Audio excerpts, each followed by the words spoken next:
भारत की करेंसी को मजबूत करने का एक सरल तरीका।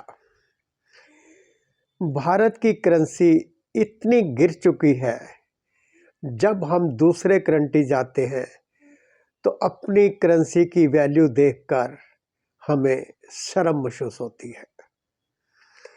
1970 में $1 7.5 का होता था, जो आज 86 रुपये का हो गया है। मैं भारत की करेंसी को मजबूत करने का एक सरल तरीका बताता हूँ। अगर भारत सरकार इसे अपना ले तो 2-3 साल में सब कुछ बदल जाएगा। हमारी करेंसी यूएसए डॉलर से भी मजबूत हो जाएगी। भारत सरकार को अब रुपए के साथ एक पैरेलल करेंसी और चलानी चाहिए। उसका नाम मैं भारत रख देता हूँ, समझने में आसानी हो जाएगी। भारत की नई करेंसी भारत। एक भारत की वैल्यू 100 रुपये के बराबर होगी।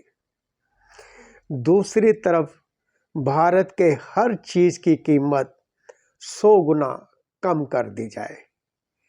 जैसे एक मकान 1 करोड़ रुपए का है, अगर कोई उसे रुपए में खरीदेगा तो उसे 1 करोड़ रुपए देने होंगे, और अगर वही मकान नई करेंसी भारत में खरीदता है तो 1 लाख भारत देने होंगे।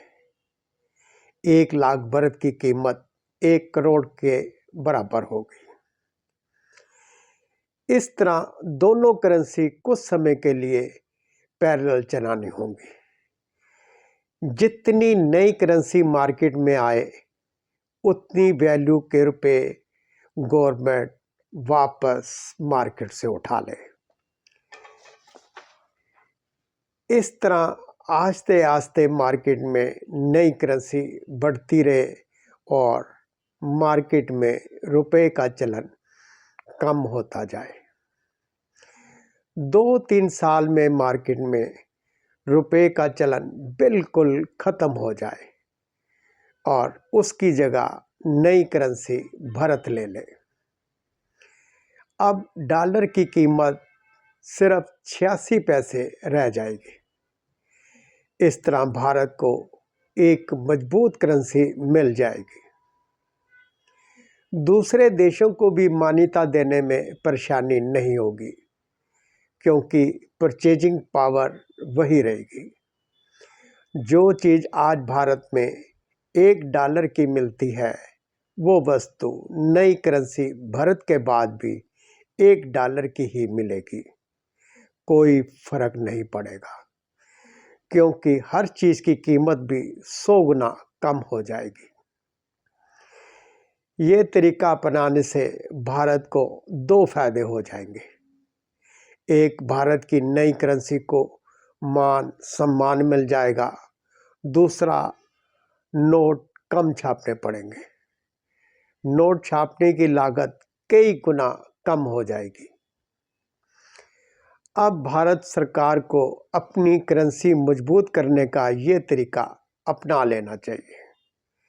मैंने पहले भी नोटबंदी से कुछ समय पहले 20 अगस्त 2016 में प्रधानमंत्री जी को एक मेल डालकर इस तरह अपनी करेंसी को मजबूत करने के लिए लिखा था। इससे आसान तरीका कोई और नहीं हो सकता।